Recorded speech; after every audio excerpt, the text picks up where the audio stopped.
It's an absolute pleasure to be here with you. Really pleased. I came in last night, but I had a mission to get here to meet the great team here, so thank you for the invitation. I'm going to talk to you about transforming professional practice. I hope that's what I'm going to talk about. We've developed a few new resources and we're quite proud of them, but like you, they're never good enough. So I'm here to hear about that as well, what we can do to do a better job always. But it's an introduction to the NHS tobacco dependence care bundles and the standard treatment plan.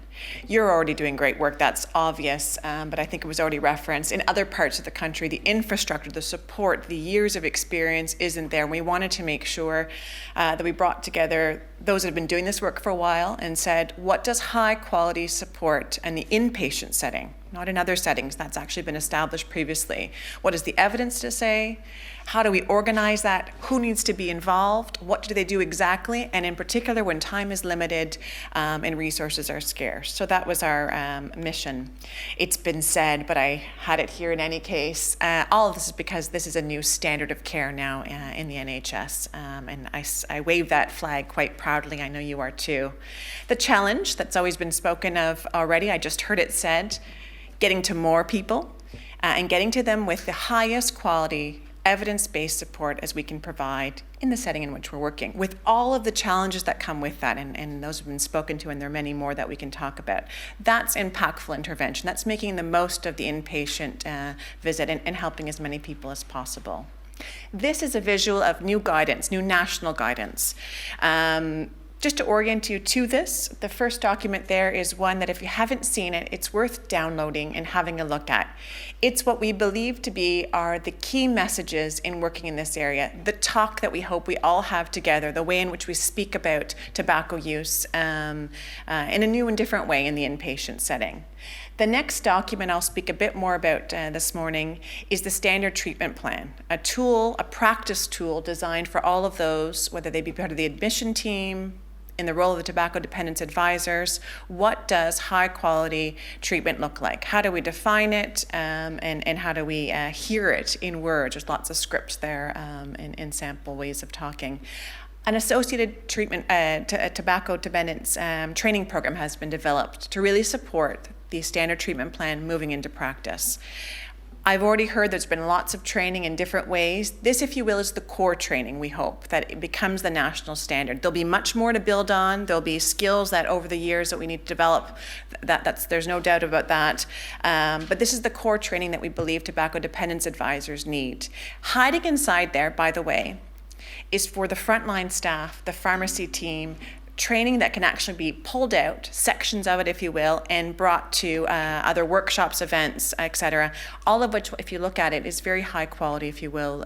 So latest evidence, but also its presentation is up to standard and coming very soon, specifically for frontline staff. And I've said this for a while. In fact, for several months, I've been saying coming very soon. It's held up due to technical difficulties that I saw today has reached the highest levels to say what on earth is going on. Is it e-learning for the admission team? Making every contact count. But in this case, it's really about what is your job, why are we doing it, the hearts and minds bit, and then what do I need to do to get through the admission care bundle. I want to shout out that in developing this work, we brought together some of the best in the country, and top up there was the team in Fresh. You will see Susan's story and Kathy's story embedded in the training.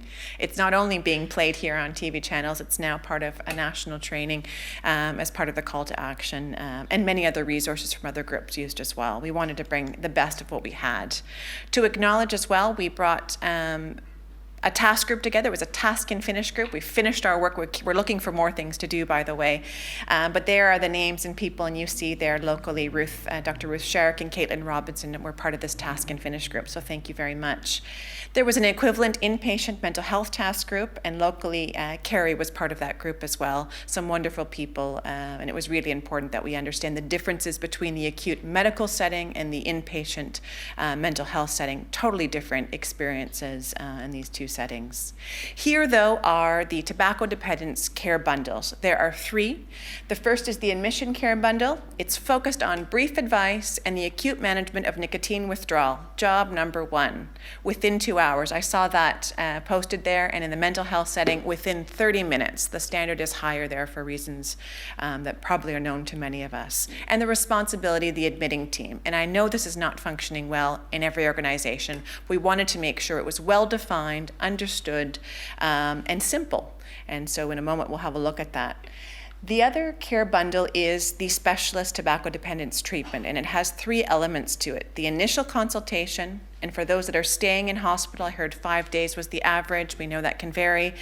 People can be in and out, but the opportunity to deliver high quality follow-up support as well. So we're building on what the admission team started, but really defining what that looks like. And then high quality discharge planning being the 3rd element of that care bundle. We've just heard about the challenges there, but also the wonderful opportunities.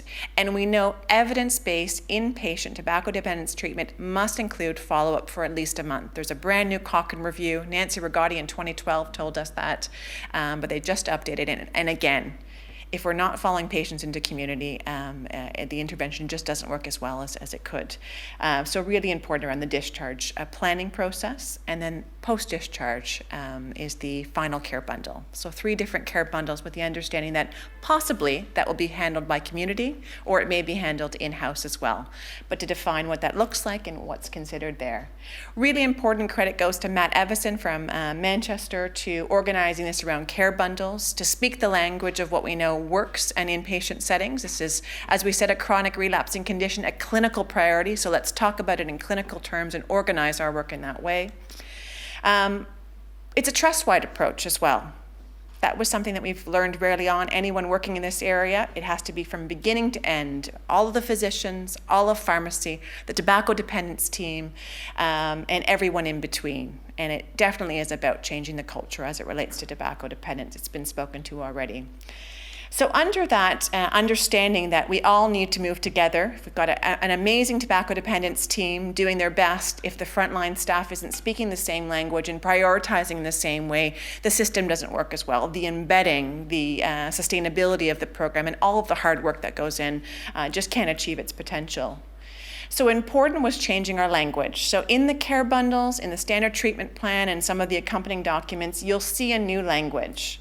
And the new language really is not about do you smoke or do you want to quit? It's we're here to help you during your stay feel comfortable in managing your nicotine withdrawal. And if you're ready to stop smoking, we're here to help you with that as well. It's a totally different spin on the same message, if you will, but it's designed and tailored for the inpatient setting. This is coming up slowly. But I just want to emphasize in that this important message that falls all the way through from what is said in the care bundles and the standard treatment plan to what you'll see the approach is with respect to addressing tobacco dependence treatment. And I know you know this well, so forgive me for emphasizing that. But job number 1, that these are dated attitudes, that this is a lifestyle choice, that people by themselves are wheeling themselves out to smoke or suffering in the inpatient setting. And we know in the inpatient setting that nicotine withdrawal presents in a very different way, and that many of our patients are already in withdrawal when we see them. First point of contact, their attitude about stopping is all embedded in the fact that they're experiencing withdrawal. I'm not confident I'll get through this next 5 minutes, let alone talk to you about anything more than that. And so our approach needs to reflect that. And you'll see that reflect that reality of what it is to work in this area in the document. You'll see also the shared promise. And it's really important that I say this every time loud and clear. There are many important things, but it is that we'll never refer, and I know you know this well, to tobacco dependence as a lifestyle change, a bad habit, or even a personal freedom. That's done away with, and our language is a powerful, relapsing chronic condition that we are here to provide support with treating. And because it's a clinical priority and a clinical chronic relapsing condition, We treat it just like we would any other life-threatening condition. So embedded across the STP is the same principles we would if it was heart disease, if it was a diagnosis of cancer, if it was a respiratory condition.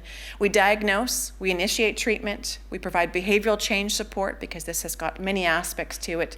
We do regular follow-up, we adjust the treatment plan when targets aren't met because things don't always go perfectly. We expect that and we know how to deal with that as well. And we move on from there. And we won't be able to help everyone stop smoking, but we sure will be able to help a lot of people do so with this model applied consistently. The standard treatment plan, in particular, gets us ready to say we will address people who are not willing to talk about this subject, that are, if you will, closed doors when we go to see them. It's just off the tables. How do we deal with that? Through both medications, so effective use of our first-line tobacco dependence aids to manage withdrawal, but also behavioral techniques and relationship building. How do we do that? How does it sound? To help people with temporary absence while they're in hospital, and the advent of vapes and now nicotine analogs that are available in the UK will really be helping us with that. But also to take the opportunity to move people along the continuum to stop smoking as part of their admission. I've been working in this area for maybe 15 years in the inpatient setting and smoking for about 20. A lot of them, this effect that we're seeing will occur years later. It was that one nurse in the hospital that said to me, and I didn't do it then, but I did do it later. There's a tipping point here too. So all of the counts we're looking at as far as 4-week quit rates, believe me that there's more to come after that you'll be credited to as well. So changing the language, you must stop to medical management, willpower. This is our patients now talking. If I just had enough willpower, clinical condition, that treatments work, and we're here to provide that to you as part of your stay. And then it's every clinician's responsibility from front to end of the organization. These are the two documents. The standard treatment plan. Again, it's a clinical tool or resource. I hope you have all seen it. If you haven't, I encourage you to download from the NCST website, and hopefully there are other ways, if that's not the easiest way to find it, that we can get it directly to you via a link. Have a look at it, see if you find it useful. For anyone who's new to this work, I think it's a particularly good starting place for the language, the understanding, and appreciation for some of the nuances, sensitivities, and clinical practices around it. There are two documents. The acute medical really reflects the importance of acute management withdrawal, but the mental health STP, we didn't expect it to be a totally different document, but let me tell you it is absolutely different, and it reflects the longer length of stay, the complexities, a different approach to the management of tobacco dependence in that setting, and really emphasizing the use of vapes in that particular document, so depending on the setting in which you're working. All of the standard treatment plan care bundles start with a checklist, and all of them are just 5 points. We actually had 10 in some cases, and we said, no, it's got to be 5 key areas of clinical practice. If I could only do 5 things, what would they be? So the entire document and all the care bundles are organized around 5 action items for clinicians to focus their time on. And immediately following the checklist, they're broken down in the terms of scripts, how you organize time. And whether you don't use this document, or you deliver it backwards or in part in 5 minutes that you had and come back later to continue on, the idea was to spell out for the first time what high-quality, evidence-based tobacco dependence treatment looks like in the inpatient setting. I said that earlier, I say it again, to make that really clear for all of us. So we're not wondering what I should do, in particular if you're new to this work. I'm at the bedside, where do I start? It walks us through where we start, some of the real world issues that may arise, how they can be handled, and how we move from there. The admission bundle is here. So the 5 points: identify, advise on the smoke-free policy, on the importance of quitting, hopefully that's tailored to the setting, and about the available support of the trust. To treat, really, really important, the initiation as soon as possible of combination NRT, vapes if they're available, and consider the use of nicotine analogs, referring to the tobacco dependence team, and then recording. And I'll just stop there because I know you know this model. In the admission diagnosis, recording, and recording in the disease management plan, like we would any other clinical condition. So seeing that through the repositioning of tobacco dependence as a disease and a clinical priority, all the way through to the way where we document and how we're documenting it. This is a specialist initial assessment checklist. I won't go through this now, but just to give you a sense for what's there and how it's organized. Lots of detail behind this brief list. The discharge plan checklist also here. After lunch, there's a workshop where we'll go into each of these in a bit more detail. Some of the challenges of working with the admission team as well, we'll be discussing in that workshop, and what's working well and what's not working so well, hopefully we'll get into. So hopefully, when you meet patients that are skeptical, that have guilt, remorse about their tobacco, that we're there to provide them with a little bit of hope, effective use of evidence-based treatments, and making sure that we're using patient-centered approaches to that we're all sensitized to the way in which we know from experience to date, from real-world experience, we have these conversations at the bedside. And we try to capture that to the best of our ability in a document that then everyone can go and use across the country, and hopefully it's useful to you. I'll let you know that we've made a commitment to updating this document annually, so things change and lots of room for improvement. So the care bundles won't change, they'll remain as they are, but the standard treatment plan, the NHS has asked for the next 3 years on an annual basis for us to review and update to make sure it remains relevant and useful. So I said we were here to talk about professional practice. This is a slide I developed. Well, maybe I didn't actually. I probably stole it from someone. I shouldn't even say I. I think I know who I stole it from, one of my mentors. But it's got to be 15 years old. This is all about transforming professional practice. We want to help patients stop smoking. Well, then we need to change the way in which we talk about tobacco use, the way in which we treat it in organizations. And really, you've got the champions. I've seen them. Keep building those. The knowledge and skills we hope that we can summarize together and continue to have those cycles. Our work is never going to be done, and we're learning so much.